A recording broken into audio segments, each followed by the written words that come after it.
To me, the most interesting question to explore is to have this following.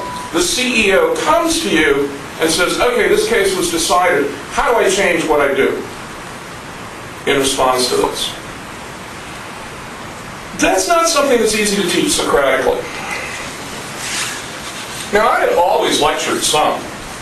I defy even the great Professor Scott to teach the capital asset pricing model Socratically.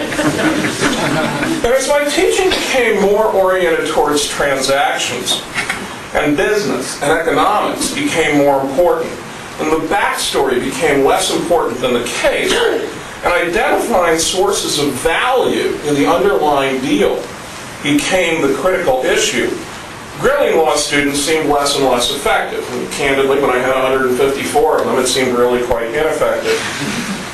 Gradually, bit by bit, I freed myself from the trappings of the Socratic method. Away with panels. Away with volunteers. Away with questions. Up with PowerPoint. It was as though I had gone through a 12-step program and become what Brian Leiter calls a recovering Socratic teacher.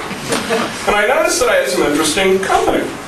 Leiter, for example, claims that there's no evidence, as in none, that the Socratic method is an effective teaching tool. And he got a job in Chicago. In her 1997 book, Becoming Gentlemen, Lonnie Lanier blasted the Socratic method for forcing female students to adopt a style that many found alien to them. Former Secretary of Labor Robert Wright wrote in a 1998 essay that the method had morphed beyond recognition into an exercise in intellectual arrogance, in which the professor always had the right answer. Now, as those of you who know from my blog where my political leanings are, I, of course, had to take a second thought when I found myself in this company, but nonetheless, I was persuaded that they were largely right. Now, even so, at first, lecturing was kind of my dirty little secret. I felt like, a Southern Baptist deacon who would sneak out of town to get a snootful rather than have his neighbors know. What if my colleagues found out that Socrates wasn't allowed in my classroom? Now, gradually word leaked out, and nothing bad happened. My classes were fuller than ever. Deans kept patting me on the back and saying, good job. I got promotions, I got raises, and now I get the Rutter Award.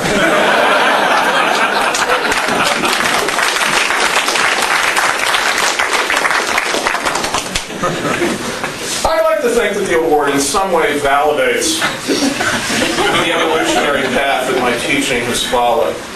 And I'd also like to think that it might encourage some of my younger colleagues who find themselves dissatisfied with the Socratic method to feel that it's appropriate, legitimate, and valid to think about alternative pedagogical styles.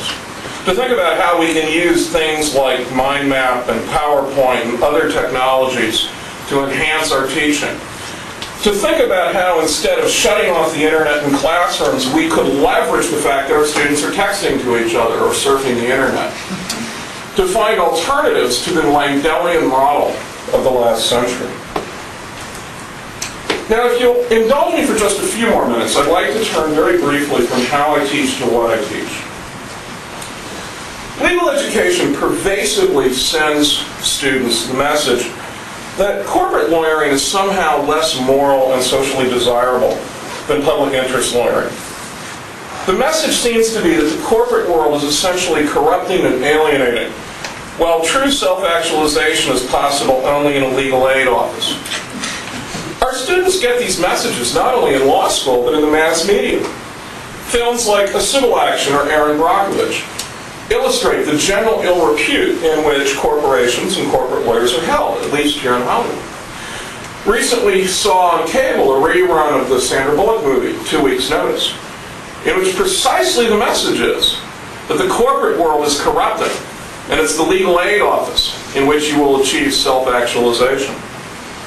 In my teaching, candidly, I have chosen to unabashedly embrace a competing worldview.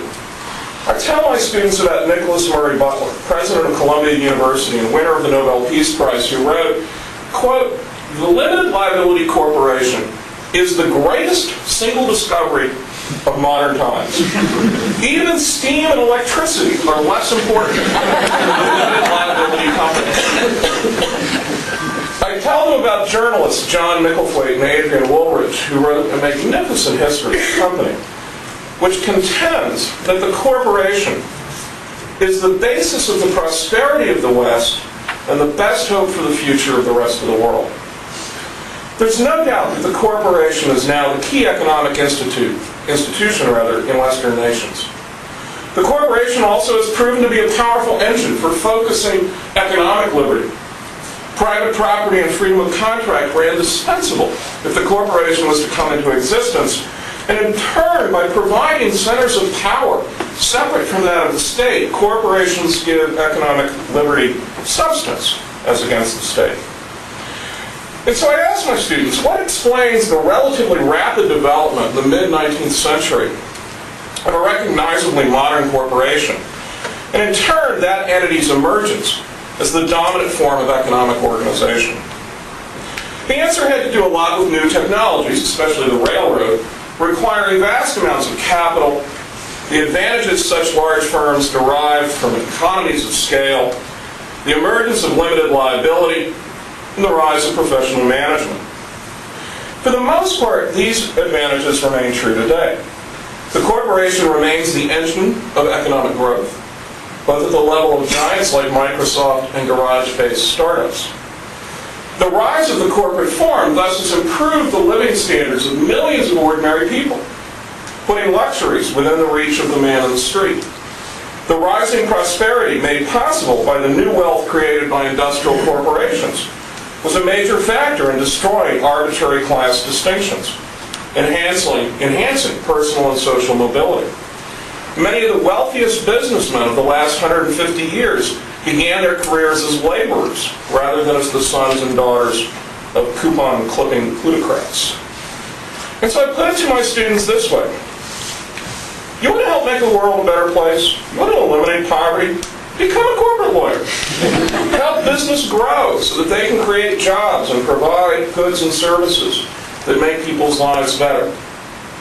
The goal isn't just to make my students feel better about themselves or their career choice, or mine. I firmly believe that people who have been frequently told, "You've already sold out," will be more willing to make ethical compromises when they get out there and practice. After all, if you've already sold out, what's one more ethical slip? If we celebrate the pro-social aspects of corporate practice, if we celebrate business as a calling, if we celebrate the ability to do good while doing well, I hope my students will be better gatekeepers when they get out and practice. And in closing, I'd just like to say that I hope very much, for the benefit of the students who are in the room, that this award has in some way validated the message that I've been trying to give you for the last 20 years. Thank you very much.